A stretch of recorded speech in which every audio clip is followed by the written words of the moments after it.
I've been involved in music production for a very long time now, well over 30 years, and what I'm going to give you here are some tips and useful advice for you to use in your own music production and your own musical journey. Doesn't matter how old you are, whether you're just starting out or you've been at this for a long time, here are 5 useful tips that you should think about in modern music production.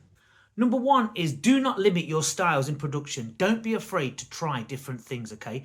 I myself have dabbled with many different genres over the years. Every kind of house music and techno music genre. I've dabbled with drum and bass, dubstep, ambient, even folk acoustic music. I've dabbled with it all. Don't limit yourself because you never know what you might touch upon if you experiment with something. If you're going to strictly be a house music producer or a tech house producer and strictly stick to that, then you will get very good at that, but also you will be limiting yourself. Don't be afraid to become very good at tech house, for example, but also try a little bit of drum and bass because it broadens your palette of music and it gives you a much more open-minded view of production in general. And it's always good to have more strings to your bow.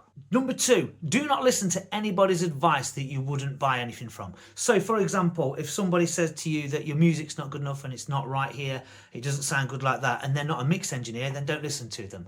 Follow your own instincts, follow your heart. Don't allow anybody to try and change your mind. If you're interested in producing ambient music, go ahead and produce ambient music. And if your mate wants you to produce something, or you think that the audience wants you to produce something else, don't listen to them. Follow your heart every single time.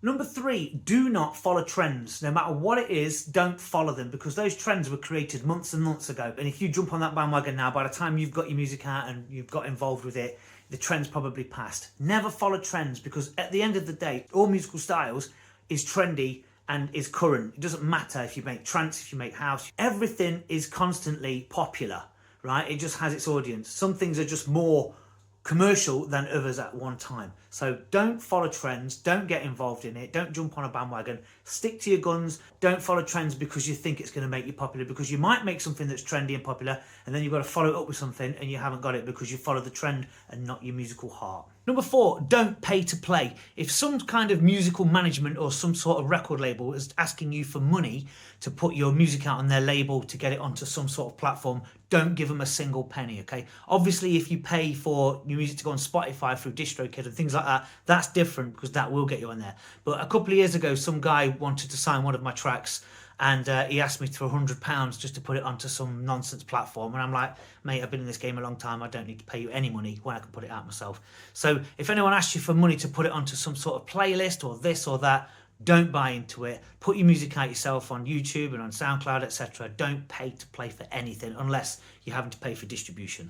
And last but not least, number 5, do not be afraid to reinvent yourself sometimes, or do not be afraid to have multi-artist names. So for example, I record under 4 or 5 different names for different styles of music, and I always have done. Don't be afraid to broaden your horizons, release music on one name and release a different type of music on another. Don't be afraid to try that and put yourself out there in varied different genres. It's okay. It means you might have to have multiple social media accounts sometimes, but you can juggle the two. It's quite easy. So there you go. There's 5 tips for you to use as a music producer, as an artist, as a songwriter. I hope they've been useful for you. Don't forget to check out my website, waxadis.com, where I've got loads of free samples, free templates, free tutorials, and loads of other free advice. Check it out. See you later.